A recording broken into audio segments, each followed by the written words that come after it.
Thank you. Why don't you stand with me? Seriously, stand with me. It's better than doing a show of hands. You're more engaged this way. Can I see, sit down if you are currently on Twitter or Facebook. It's okay, it's not Dan, I don't mind. You can, as long as you use the hashtag Vitality Summit, it's all good. Sit down if you've been on Twitter and Facebook today. Sit down if you've been on the internet today. Those of you still standing, you must be suffering from some serious withdrawal symptoms. Sit down if you've been on the internet this week. And then there were none. Every time you go online, if you spend an hour online, you expose yourselves voluntarily to literally hundreds of pieces of information. Some of them are trivial. Some of them tell you that your best friend had a fashion faux pas and an epic fail this morning. Some of them tell you what your mates had for breakfast. But a lot of them are important facts which you will use in your day to be more productive, to be more effective as you work. The reality is that you cannot avoid information. That is the new economy in which knowledge is traded in this world. And that's what this talk is about. This talk is about how the new economy, the new knowledge economy driven by the internet has made everyone an expert. And importantly, what does that mean for you? Most of you sitting here today are in the fitness, sport, wellness, health industry. Whether you're clinicians, coaches, personal trainers, somehow you're in an industry where you need to understand the impact of what the internet has done to your profession and how it affects your daily work. And that's what I want to talk about. Now, I've always felt that it is an enormous privilege to be able to study or have studied something that is so relevant to so many people.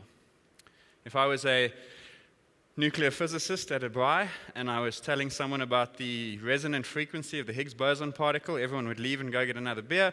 But because I can talk, or we can talk about Lance's doping, Tyler's book, Caster Semenya, Oscar Pistorius, too much rugby for South African players, weight loss diets, running shoes, 10,000 hours, we talk about stuff that is so relevant to everyone. And the problem is that the more relevant it is, the more likely there are to be 1,001 experts who want to change your opinion.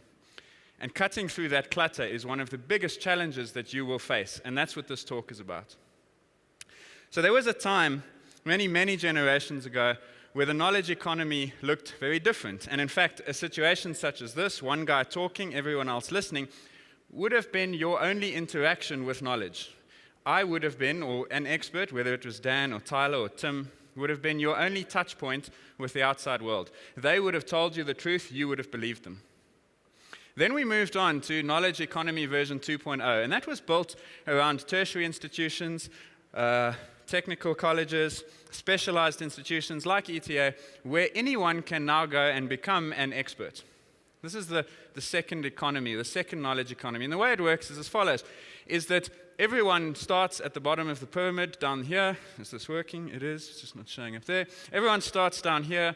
If you're interested, then provided you have time and the ability to learn, which needs, of course, a little bit of money, you can progress systematically up the path until you become an expert.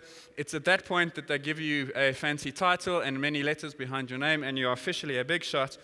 And your job then is to disseminate knowledge to the rest of the world who don't have the opportunities that you had. And that happens in many different domains, chemistry, physics, medicine, or the one that most of us are involved in, biology. And there are specialties within biology. So there are experts in diet. There are experts in exercise science.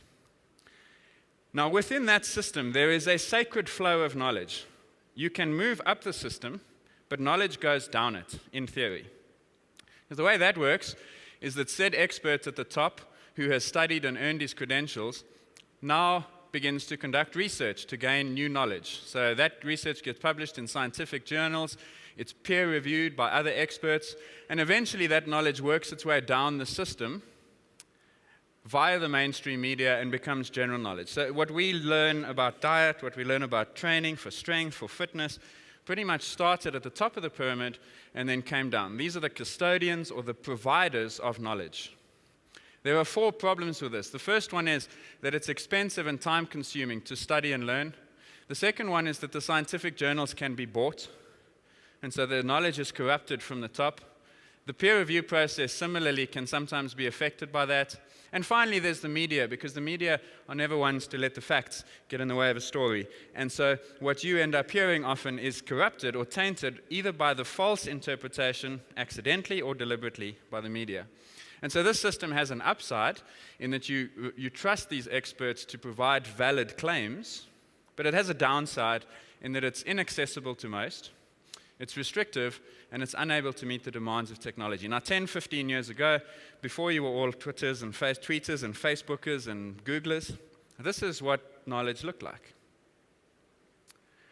The new knowledge economy looks like this. It's a network, and the hierarchy is gone. The pyramid no longer exists. Of course, it does slightly, but it's flatter. And so the cycle, the journey to become, from an interested party to become an expert has never been shorter. Because just like our esteemed former president showed, if you spend enough time on the internet overnight, you can learn anything about certain diseases. And of course, it must be true because it's on the internet. And so there is now a larger network at the top. That network of experts, the barriers to entry are basically gone. You can find out anything you wish to know within a few minutes, provided you have access to that internet. And so that is the situation we live in. And so the point number one, and there are 4 of these points that I want to emphasize as I move through this talk, is that the competitive advantage that you used to have as an expert, and the comparative advantage, in other words, what made you a good biokineticist, a good personal trainer, a good dietitian, that has never been smaller. Your advantage has never been narrower. Knowledge is flatter, and information, for the first time, is symmetrical. Used to be that information was asymmetrical. Some people had it, others didn't. Now we all have access to some information. Whether it's good or not is another question, but we all have access to some of it. So that's the first point. Now that's really important. If you were a salesperson, this would be affecting your livelihood in a big way. I remember when digital cameras came out, I decided I needed one. I was going overseas. First thing I did was jump on Amazon.com. I looked up all the cameras that I could find in the price range that I could afford. By the time I went to the shop to buy my digital camera, I knew more about the cameras than the salesperson.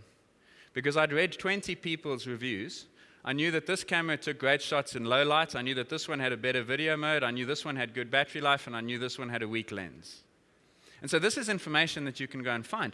Now, the problem we've got in health, wellness, and the fitness industry is that people are doing the same thing, not for cameras, but for diets, for training programs, for other technical information. And so your job as a salesperson, if you were a salesperson, is no longer to explain these concepts. It's to help filter what your buyer wants to get. And it's the same thing for you now. So there will always be a place for expertise. There's no doubt about that.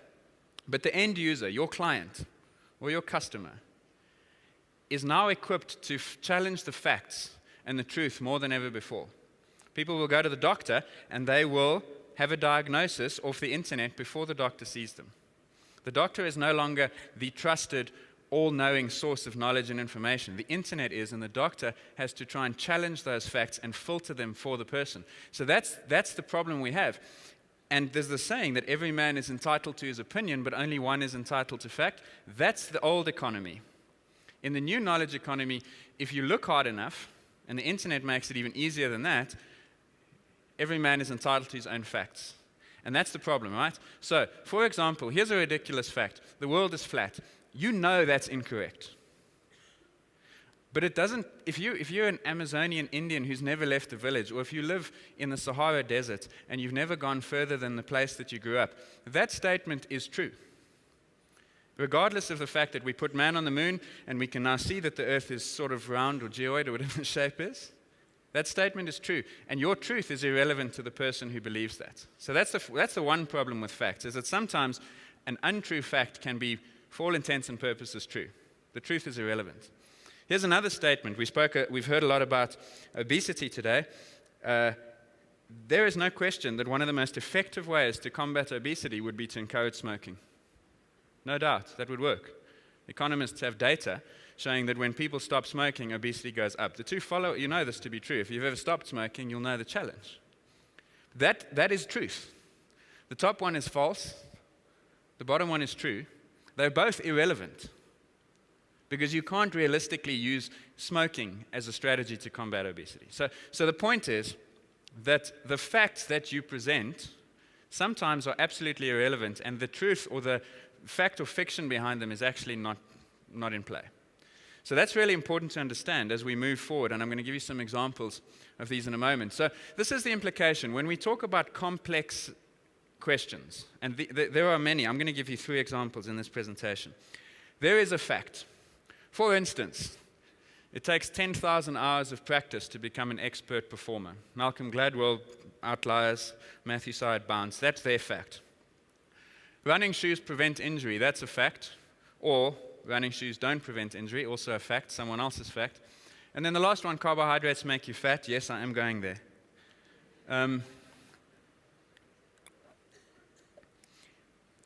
Those are 3 facts.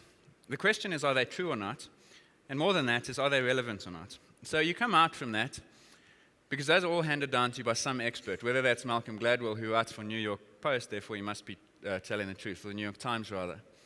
If you step back and you recognize the network, the new knowledge economy, version 3.0, you now see that that fact exists not by itself, but as part of a network. And that network, for instance, says that there is, for every fact in the middle, there is an opposing fact that is true. There will always be an opposing fact that is true. There will probably be another different opposing fact that is also true. Then there is a false opposing fact. Someone will say something in response, but they're wrong. But it's their truth. And meanwhile, there'll be another false statement, this time in support of the fact in the middle. And of course, then you'll get equivocal opposition, gray areas where we don't always know the answer. And so, in the end, this poor fact that we used to think must be infallible because it was handed down by an expert suddenly looks really dodgy because it's being pulled every which direction by connected facts. And when you eventually step up far enough, that's what it looks like. And every single node in this network, this is a graphic representation of what the internet looks like. Every single node there is a fact. And it's connected to other facts, some of which disprove it, some of which confirm it. If you leave today, and I know you're dying to leave, it's been a long day. If you leave and you say, that last talk, interesting stuff, some complex ideas, I agree with some of it, but, then you've got it. Then you've got it. There's always a but. Thanks for your time.